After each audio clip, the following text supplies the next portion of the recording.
Martine, tu as participé quand même aux Jeux olympiques en tant qu'athlète en 2006 à Turin. Vivre les Jeux en tant qu'athlète ou encore en tant que journaliste ou analyste, c'est quoi les différences et les ressemblances? Mais tu sais, j'étais analyste à Vancouver et j'avais déjà un peu fait une coupure sur le sport.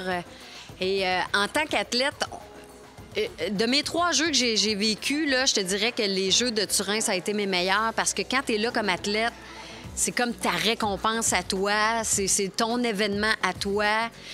Tu le vois vraiment plus gros que ce que je pouvais voir dans les 2 derniers Jeux, ceux de Vancouver et ceux de Sochi. C'est sûr que d'être là comme analyste, ceux de Vancouver, j'étais encore plus près du sport parce que j'avais beaucoup d'amis qui étaient encore sur le circuit. Mais là, les Jeux de Sochi, maintenant, celles qui étaient les plus jeunes du circuit étaient devenues les doyennes. Tu es une adepte de biathlon, tu aimes énormément ce sport-là qui t'a passionné pendant bon nombre d'années.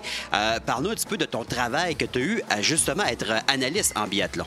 Oui, mon travail d'analyste en biathlon me fait revivre à chaque fois ma passion. Et avec les résultats qu'on a pu avoir des Canadiens, là, je veux dire, on a eu tellement des sentiments partagés. On suivait la course, je sais pas, moi je donne qu'un exemple, la poursuite à Jean-Philippe Le Guellec où il part 5e, donc il est dans le pack, là, il est avec le groupe de tête.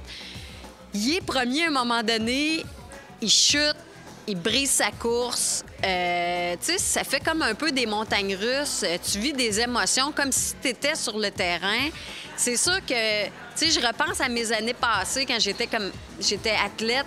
Puis je me dis, j'aurais aimé avoir un encadrement à la hauteur que ce que l'équipe a actuellement. On le sait que Vancouver a fait en sorte que les athlètes canadiens sont beaucoup plus supportés qu'avant. Ça fait une différence. Je veux dire, on est dans le top 3 des médailles à chaque Jeux olympiques d'hiver. C'est-tu pas extraordinaire? Quand on regarde un peu les installations là-bas, on a eu beaucoup de commentaires péjoratifs au début des Jeux en disant que c'était tout croche, etc., etc. Mais à l'endroit où toi, tu étais à la montagne, est-ce que c'était confortable? Est-ce que c'était quand même... Est-ce que ça ressemblait un petit peu à ici?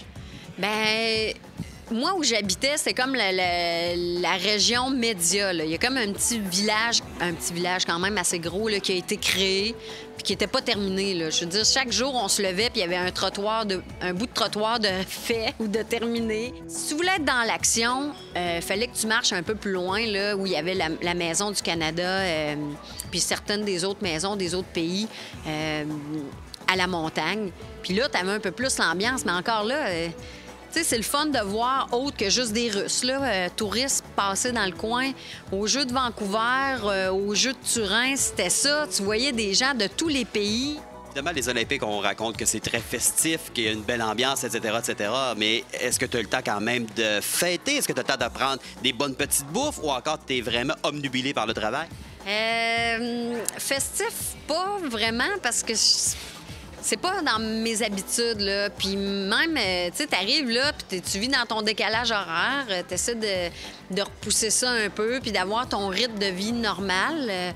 J'ai plus fait du sport qu'autre chose, là, pour le reste du temps. Tu sais, j'en ai profité pour aller skier. J'en ai profité pour aller voir d'autres compétitions aussi. Moi, là, je tenais mordicus à aller voir ma bonne amie Dominique Maltais, sa possible dernière course aux Jeux olympiques en carrière, là, parce qu'on ne croit pas qu'elle va poursuivre encore 4 ans. Puis je ne sais pas si ça va être là l'année prochaine, mais je voulais être là. Je suis allée visiter le village olympique, puis cette journée-là, on est allé voir du longue piste. J'ai vu Morrison gagner sa médaille d'argent. Pour moi, là, j'étais dans le bon timing. Là. Ça, j'ai trouvé ça super.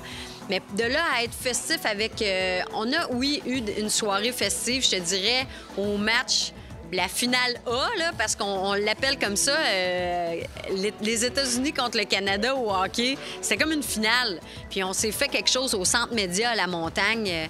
C'était les États-Unis contre le Canada. Puis là, il y avait des photos. Il y avait le Lucky Looney par terre. On s'est fait une patinoire quasiment.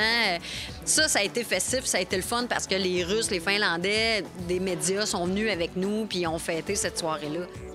En terminant, quand on te dit tu vas travailler avec Alain Gravel, l'animateur d'enquête, est-ce que d'un, tu dis, y a-tu les SLR d'une caméra ou encore tu te dis, ben écoute, ça risque d'être un beau défi pour moi? Ben moi, j'ai été prime abord intimidée, puis je me suis dit, voyons, je vais travailler avec Alain Gravel d'enquête. Puis là, le flash que j'avais eu, tu sais, c'est la super belle enquête qu'il avait fait avec l'histoire de Geneviève Janson. Puis, tu sais, moi, ça m'a marqué dans sa carrière à lui, là, c'est ce qui m'a marqué le plus.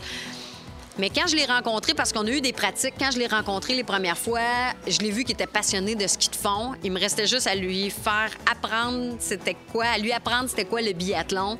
Puis je pense qu'il est tombé en amour avec ce sport-là au fil des courses des Jeux olympiques. Pyeongchang dans 4 ans? J'aimerais ça, j'aimerais ça. Ça va être encore rock'n'roll pour le décalage horaire, mais en même temps, ouais, c'est environ ça, 13-14 heures. Mais oui, tu sais, j'aimerais ça.